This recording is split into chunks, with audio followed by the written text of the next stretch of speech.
Now, Partha just recently took the package from General Motors and is now evolving into PG Mobility. So today, he's going to give some of his insight. What used to be captive information only to GM is now his roadmap of what he's bringing to the industry. So I'd like to welcome Partha to the stand, and I'll bring up your presentation.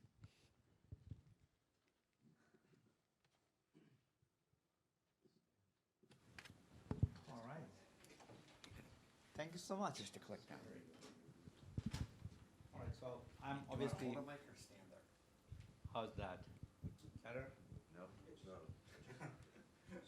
I can show. We're on. All right. Good morning. So what I'm going to talk about probably has already been talked about in the last 2 days. Okay. Parts of it were addressed by the wonderful session on the day one panel that Brian Carlson and Graham and Mike Robertson were there. Dan Nicholson gave a great high level. I think yesterday, Kanamoto-san from Renesas, he talked about software as a capital. So I'll touch upon a lot of those things. But I'll try to basically focus on the emergence, the challenges and impacts of SDV in the context of changes going on in the auto industry. And this would be my general flow. I'll talk about the key drivers, the impacts, talk a little bit about data and some summary. So going in the wrong direction. So when we talk about change in the car industry, there are really three stakeholders, right? First one is the OEMs, the tech companies, the startups, the supply chain who are actually making or building things, executing. Then there is the financial side, the Wall Street and the analysts, investment bankers, the VC community who focus more on the economics of the change. And then finally we have the media, the bloggers and the influencers who are supposed to educate us, but oftentimes too many people talking creates a chatter and confusion. Now, so we see the change through all those three lenses, but the technology moves in its own pace. Keep doing the same thing. So we know about the Gartner hype cycle, where an idea is formed, a startup is created, and everybody starts talking about it. There's a hype built around it depending on the technology. But really the real development happens in what we call the slope of disillusionment, where everybody's trying to solve the problems. And the harder the problems, longer is that. People forget that. For a lot of people, if there's a proof of concept, the fact that it can be done, it is already done. Okay? So we heard about autonomous will come in 2020 and things like that. And SDV kind of probably falls in the same category. But the fact is we go through all these steps, starting with proof of concept, going through pilots, making sure it's reliable, and then finally there is a scaled, at scale commercial business case we made of that, right? So in that context, let's talk about changes in the car industry. So the main change that is happening is in the turn of the century, the car was a one-off device. We built it, we sold it, and we forgot about it from a perspective of OEMs. Then sometime after the introduction of the smartphones, specifically launch of iPhone in about 2006, the idea that a device can be a platform and much more than its intended purpose or original intended purpose, which in case of iPhone was calls, that took hold. And one of the things we heard, for those who remember, everybody wanted a smartphone on wheels, right? And then it evolved to, can I have a living space on wheels where we can do a lot more, okay? So that I can use all the time that I'm spending in the traffic, sitting in whichever city I am, right? So bottom line is the idea of device as a platform that can do a lot more and that can grow really took hold. An idea of vehicle as a platform, okay, which is no longer a one-off device. And what that means is, from a consumer side, we expect to see frequent upgradability and refresh. And what that requires from OEM side is that we have a lot more control and flexibility in its design, okay? A different kind of product development. So with that in mind, we we've seen that in the past decade, we tried to bring a lot of changes in the car industry, in the car itself, right? What at that time was popularly known as CASE, connectivity, autonomous services, and electrification, right? But guess what? All these changes, the industry was trying to make happen in a device which was still that brick and mortar old one-off device, right? It's like you have an old house, then you're trying to make it a smart home. But then the plumbing and all the wiring, you just can't do it, right? So you have to kind of dismantle, right? So that idea basically started what I call a clean sheet effect, really started taking hold with introduction of this, the new EV startups, okay? So we started hearing things like over the air, oh, things can change. I wake up in the morning, I go to my garage, and guess what? Some new feature has come up in the car, okay? And a lot of Tesla owners probably testified to that, and they still do, right? And same thing we see in China, companies like Xiaopeng or Xpeng or NIO, they are following the same model. And they all came from, somehow, they are rooted in the software industry. So if you look at them, a lot of their architecture is really based on that service-oriented architecture that came from the software industry. So post-2020, really this idea of software-defined vehicle, based on the momentum from those companies started taking roots. The idea of a system where I can decouple hardware from software as an abstracted multi-layer system is taking hold. Now, I know everybody has slightly different ideas of what software-defined vehicle is, but this is more or less a accepted physical paradigm, if you may, right? And again, we can talk about that more offline. So key drivers, what really that means, right?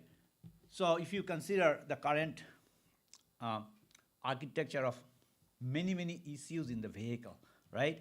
Every time we need a new service, I need side-blind zone. Okay, let me call my supplier, add another ECU to make that happen. Obviously, that's not scalable. I will soon hit the walls with respect to my processing power, with respect to my communication need. I need a lot more low latency communication to happen.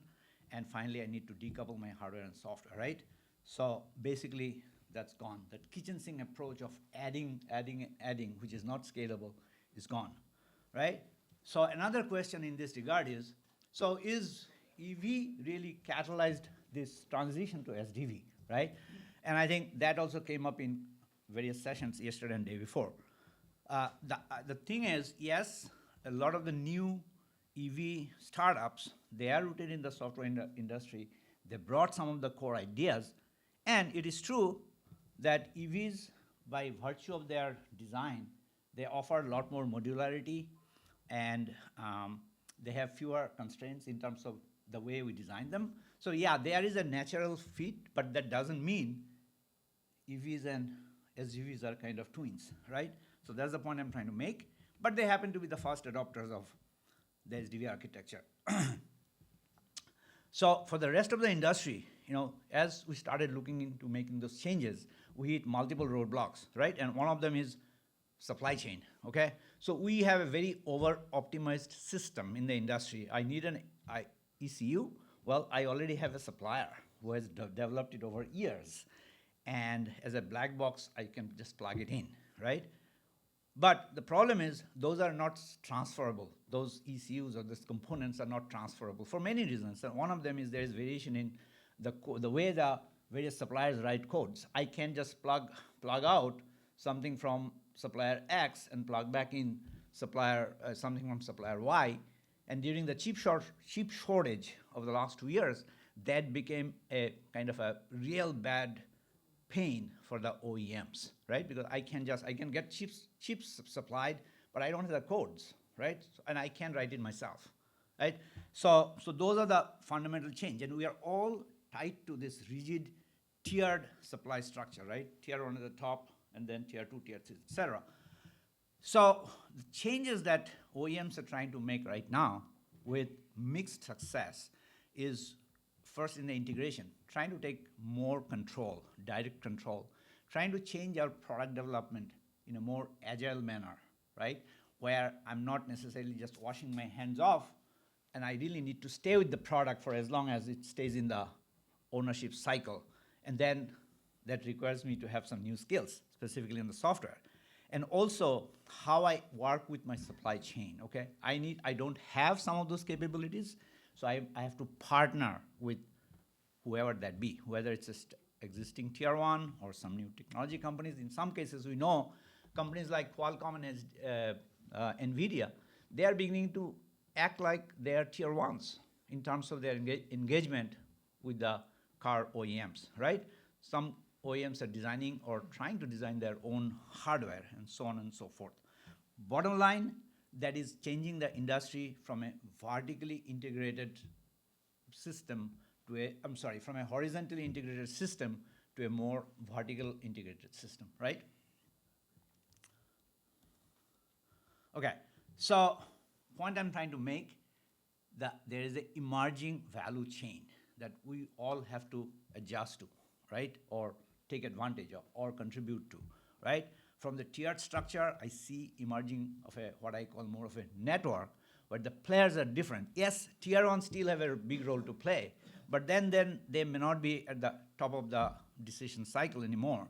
And then there are new players. I talked about technology companies, not just Googles of the world, but again, the semiconductor players, what I'm calling collectively as big tech, right?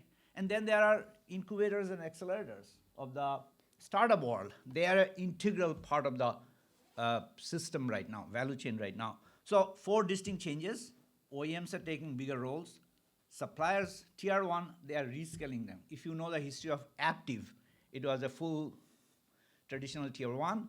Now really it has rescoped its value proposition to the industry. Startups in the technology industry, they are engaging more directly.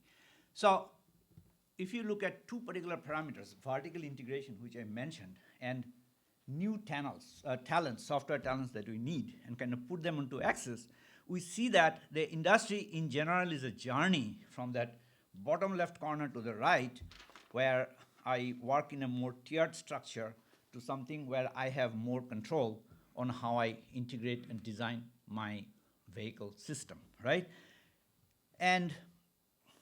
But ultimately, everyone is trying to close the gaps in my hardware and software competence and develop a more agile product development cycle. Easier said than done. If you look at the history or recent developments in CARIAD, okay, you'll see that they started with the same goals, but they're finding some real pain points as they go on, right?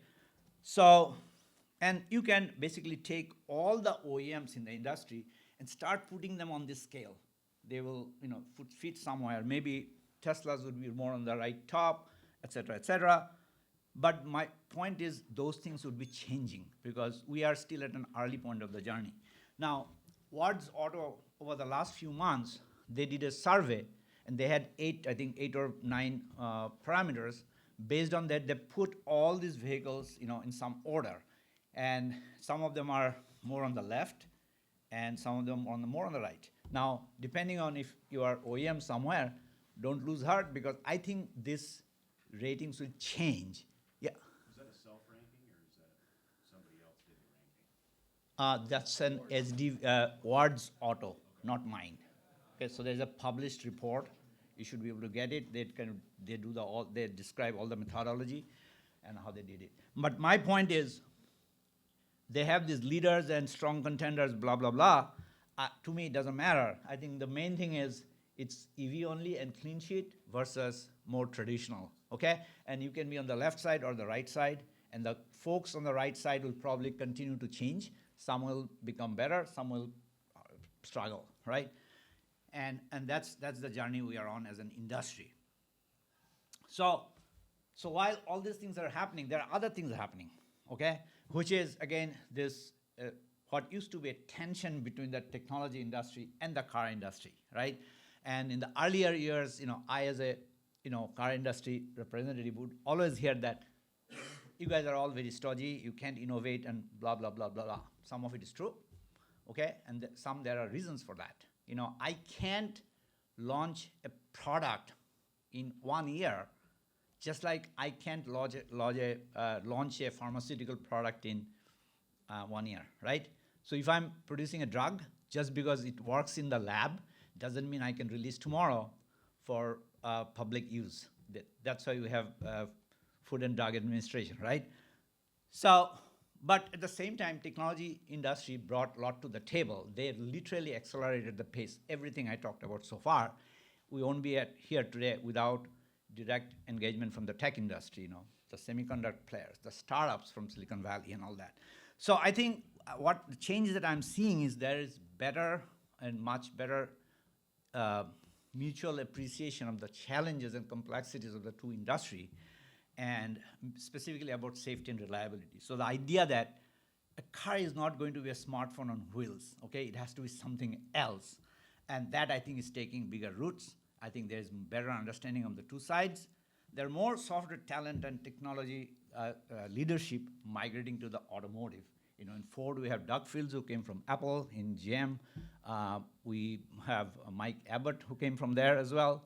I think Carrier just last week hired Sanjay Lal from Rivian to run their software operations. So you can see the mingling of software talents coming to the auto industry. And then the VC and the startup culture is finding a lot more roots in the automotive. Now, 10 years back, there is no startup in here, in the Detroit area, okay?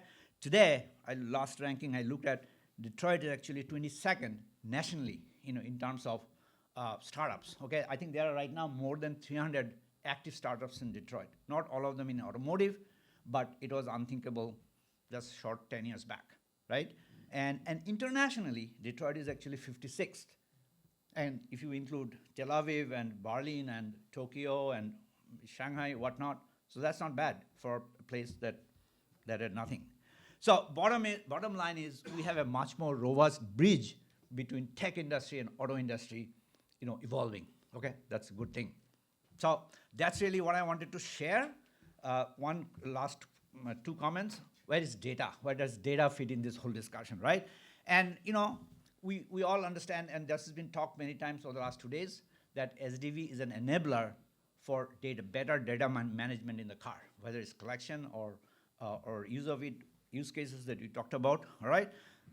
And there are many different metaphors for data, okay? Some will say it's a new oil, some will say it's a new gold, okay? I don't want to go back to the fossil fuel metaphor. So I think it's new sand. Data is the new sand, and what does it mean, okay? What it really means is, on the right-hand side, sand itself has no value, okay?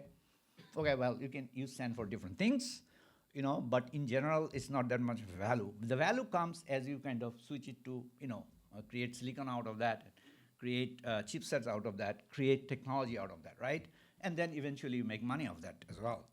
And so value is not in the commodity itself, for most part, but innovation of the data, right? But industry is far from this goal, okay? We talked about data. We've been talking about data monetization for almost a decade now, right? And a lot of predictions that were made as early as 2016 didn't materialize. There are two examples from McKinsey. One was in 2016, that how monetizing car data is going to change everything, okay, for the OEMs. Then in 2021, they wrote another, well, that didn't happen, and here are some reasons, right? And based on those, there are people who have been looking at it specifically. I would quote Dr. Moritz Neukirchner from Electrobit, and I've talked with Mark Robinson, he knows him as well. So he has been publishing newsletters for a while looking at the same issues. He has looked at in the literature and the data from the industry, and he has come up with about 5 things why this hasn't happened. And first, and here are the 5. The first one is fragmentation of the industry-wide data, which all of you have talked about, the reason for being, for Visa, many OEM-specific API, data formats, and so on. But the fragmentation is not just in data itself, it's also in the organization, the OEM organizations, which are very much siloed the way they're structured, and often those functional silo differences translates into lack of cross pollination of data and its monetization, eventual monetization. Okay, you can have camera for ADAS level 2, but then you can use it for multiple other functions. I think it took industry many years.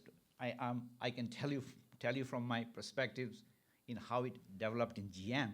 We had the camera back in 2014 or 15 as part of our Super Cruise operation. But the fact that it can be of value in many other things and we can create many more services out of those data, that didn't dawn on till very recently, right? And then there are a lot more limited services that came up. There are a lot of functions that, a lot of solutions that have come up. Maybe they are one-off.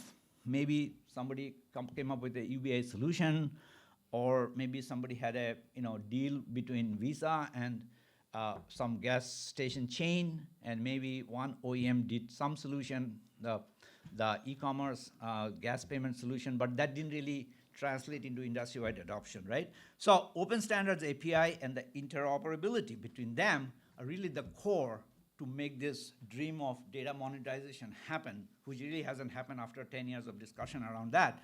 And the kind of things that UVISA is doing to mitigate the fragmentation will help realization of that potential, right? So that's all I wanted to say. So in summary, SDV, in my opinion, that's the biggest transformation happening in the car industry in its entire 100+ years history, because this is not a change in other parts of the industry. It's really how the machine is changing, okay? The car is a machine, how that's changing, right? And SDV is an enabler to accelerate the progress of case that we have been talking about and have been working on. But the transition will be much more slower than we talk about. All the folks who talk about change, they're talking about, it's going to be much slower, just like autonomous did not happen in 2020, although the technology is developing fast and furious as we speak. So we have to go through this proof of concept to at scale commercial money-making end, and that would take us a while. And meanwhile, there is already a value chain shift going on in the industry from a tiered structure to a more of a network structure. That requires a different mindset to make the best of it. And then finally, the synergy between auto and tech industry, this bridge, the cross-pollination, we are at a much better point today than it used to be 10 years back. So, and finally, the data. SDV architecture, again, by definition, is here to facilitate better data management, but key to that is open standards and API, and more importantly, interoperability, so that all the guys who are creating the value and all the guys are creating the generating the data, they can have a happy meeting point. That's it.